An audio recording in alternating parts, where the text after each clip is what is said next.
Ivan welcome back to my channel. ಇವತ್ತು ಒಂದು simple ಆದಂತಹ ಟೊಮೆಟೊ ರಸಮ್ನ ಶೇರ್ ಮಾಡ್ತಾ ಇದ್ದೇನೆ.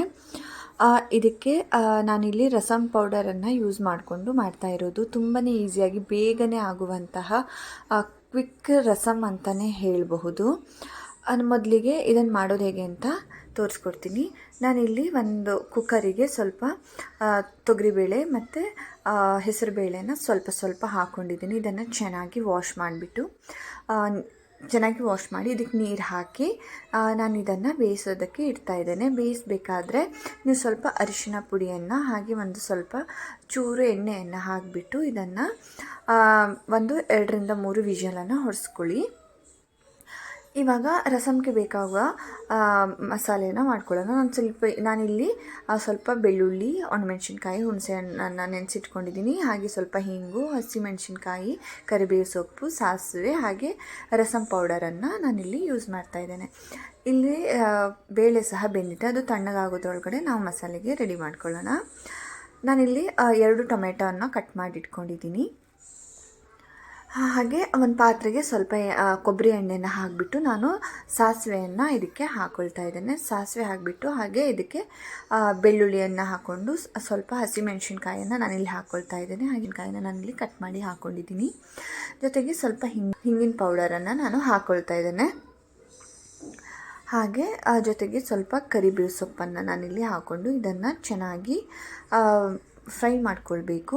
ಬೆಳ್ಳುಳ್ಳಿ ಎಲ್ಲ ಚೆನ್ನಾಗಿ ಎಣ್ಣೆಯಲ್ಲೇ ಫ್ರೈ ಆಗಬೇಕು. ಅಲ್ಲಿ ತನಕ ಲೋ ಫ್ಲೇಮಲ್ಲೇ ಇಟ್ಟು ಇದನ್ನು ಫ್ರೈ ಮಾಡಿಟ್ಕೊಳ್ಳಿ. ಫ್ರೈ ಮಾಡ್ಕೊಳ್ಬೇಕು. ಇವಾಗ ಇದಕ್ಕೆ ಎಲ್ಲ ಫ್ರೈ ಆದಮೇಲೆ ಇದಕ್ಕೆ ಕಟ್ ಮಾಡಿ ಇಟ್ಕೊಂಡಂತಹ ಟೊಮೆಟೊವನ್ನು ನಾನಿಲ್ಲಿ ಹಾಕ್ಕೊಳ್ತಾ ಇದ್ದೇನೆ. ನಾನಿಲ್ಲಿ 2 ಟೊಮೆಟೊವನ್ನು ಯೂಸ್ ಮಾಡಿದ್ದೀನಿ ಅಷ್ಟೇ. ಟೊಮೆಟೊವನ್ನು ಹಾಕಿ ಚೆನ್ನಾಗಿ ಫ್ರೈ ಮಾಡ್ಕೊಳ್ಳಿ. ಟೊಮೆಟೊ ಸ್ವಲ್ಪ ಸಾಫ್ಟ್ ಆಗೋ ತನಕ ನೀವು ಫ್ರೈ ಮಾಡ್ಕೊಳ್ಬೇಕಾಗತ್ತೆ.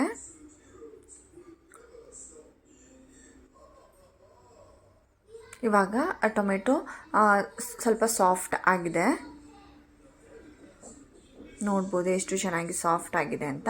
ಇವಾಗ ಇದಕ್ಕೆ ನಾನು ಬೇಯಿಸ್ಕೊಂಡಂತಹ ಬೇಳೆಯನ್ನು ಹಾಕ್ತಾ ಇದ್ದೇನೆ. ಬೇಳೆಯನ್ನು ಹಾಕಿ ಚೆನ್ನಾಗಿ ಇದನ್ನು ಮ್ಯಾಶ್ ಮಾಡ್ಕೊಳ್ಳಿ.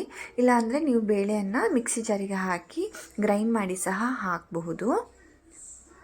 ನಾನೀಗ ಇದಕ್ಕೆ ಏನು ರಸಮ್ ಪೌಡರ್ ಇತ್ತು ಆ ಪೌಡರನ್ನು ಹಾಕ್ತಾಯಿದ್ದೇನೆ. ನಾನಿಲ್ಲಿ MTR ರಸಮ್ ಪೌಡರನ್ನು ಯೂಸ್ ಮಾಡ್ತಾ ಇದ್ದೇನೆ.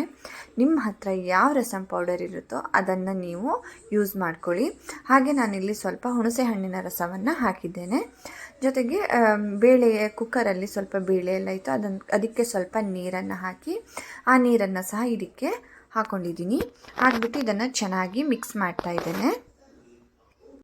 ಎಲ್ಲ ಚೆನ್ನಾಗಿ ಮಿಕ್ಸ್ ಆದಮೇಲೆ ಒಂದು ಚಿಕ್ಕ ಕುದಿ ಬರಲಿ. ಆವಾಗ ಇದಕ್ಕೆ ನೀವು ಒಂದು ಸ್ವಲ್ಪ ಬೆಲ್ಲವನ್ನು ಹಾಕ್ಕೊಳ್ಬೇಕು. ಹಾಗೆ ರುಚಿಗೆ ತಕ್ಕಷ್ಟು ಉಪ್ಪನ್ನು ನಾನಿಲ್ಲಿ ಹಾಕ್ಕೊಳ್ತಾ ಇದ್ದೇನೆ.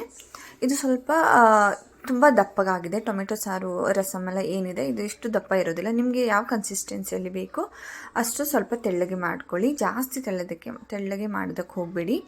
ನಾನಿಲ್ಲಿ ಇವಾಗ ರಸಮ್ ದಪ್ಪ ಇದೆ ಅಂತ ಸ್ವಲ್ಪ ನೀರನ್ನು ಹಾಕ್ಕೊಳ್ತಾ ಇದ್ದೇನೆ. ನೀರು ಹಾಕ್ಕೊಂಡಾದ್ಮೇಲೆ ನಾವು ಇವಾಗ ಕುದಿ ಬರೋದಕ್ಕೆ ಇಡಬೇಕು.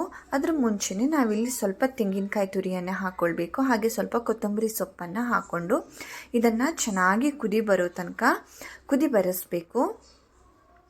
ನಾನು ಇದನ್ನೆಲ್ಲ ಒಂದ್ಸಲ ಚೆನ್ನಾಗಿ ಮಿಕ್ಸ್ ಮಾಡಿ ಇದನ್ನು ಕುದಿಯೋದಕ್ಕೆ ಬಿಡ್ತಾ ಇದ್ದೇನೆ. ಇವಾಗ ನೀವು ಬೇಕಾದರೆ ಸ್ವಲ್ಪ ಫ್ಲೇಮನ್ನು ಹೈ ಮಾಡ್ಕೊಳ್ಬೋದು. ಇದು ಚೆನ್ನಾಗಿ ಕುದಿ ಬರಬೇಕು. ಇದು ಕುದ್ದಷ್ಟು ತುಂಬ ಟೇಸ್ಟ್ ಬರುತ್ತೆ. ಸೊ ಅದರಿಂದ ನೀವು ಎಷ್ಟೊತ್ತು ಕುದಿಸ್ತೀರೋ ಅಷ್ಟು ಚೆನ್ನಾಗಿ ಟೇಸ್ಟ್ ಬರುತ್ತೆ. ನೋಡ್ಬೋದು ಇಲ್ಲಿ ಕುದಿ ಬರಲಿಕ್ಕೆ ಸ್ಟಾರ್ಟ್ ಆಗಿದೆ. ಇವಾಗ ಇದನ್ನೆಲ್ಲ ಚೆನ್ನಾಗಿ ಮಿಕ್ಸ್ ಮಾಡಿಕೊಂಡು ಮತ್ತೆ ಕುದಿ ಬರೋದಕ್ಕೆ ನಾನಿಲ್ಲಿ ಇಡ್ತಿದ್ದೇನೆ. ನಾನಿಲ್ಲಿ ಒಂದು 8 ರಿಂದ 10 ನಿಮಿಷನಾದರೂ ಇದನ್ನು ಚೆನ್ನಾಗಿ ಕುದಿಸ್ತಾ ಇದ್ದೇನೆ. ನೋಡ್ಬೋದು ಎಷ್ಟು ಟೊಮೆಟೊ ಸಾರಿತ್ತು, ಎಷ್ಟು ಕಮ್ಮಿ ಆಗಿದೆ ಇಲ್ಲಿ ಅಂತ. ಇವಾಗ ಈ ಟೊಮೆಟೊ ಸಾರು ಏನಿದೆ, ಇವಾಗ ಈ ಟೊಮೆಟೊ ಸಾರು ರೆಡಿಯಾಗಿದೆ.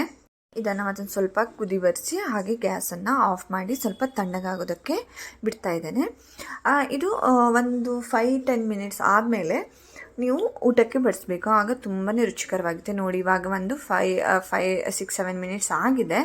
ಎಷ್ಟು ಚೆನ್ನಾಗಿ ಕಲ್ಲರ್ ಸಹ ಬಂದಿದೆ ಅಂತ ನೋಡ್ಬೋದು. ಹಾಗೆ ನಾನಿಲ್ಲಿ ಜಾಸ್ತಿ ತೆಳ್ಳಗೇನು ಮಾಡೋಕ್ಕೆ ಹೋಗಿಲ್ಲ, ಜಾಸ್ತಿ ದಪ್ಪನೂ ಸಹ ಇಟ್ಟಿಲ್ಲ. ಇನ್ನು ರೈಸಿಗೆ ನಾನಿದು ಮಾಡಿರೋದ್ರಿಂದ ರೈಸಿಗೆ ಎಷ್ಟು ಕನ್ಸಿಸ್ಟೆನ್ಸಿ ಬೇಕೋ ಅಷ್ಟರಲ್ಲಿ ಮಾಡಿದ್ದೀನಿ. ಇವಾಗ ರಸಮ್ ರೆಡಿ ಆಗಿದೆ. Thank you for watching. Please subscribe to my channel. Thank you.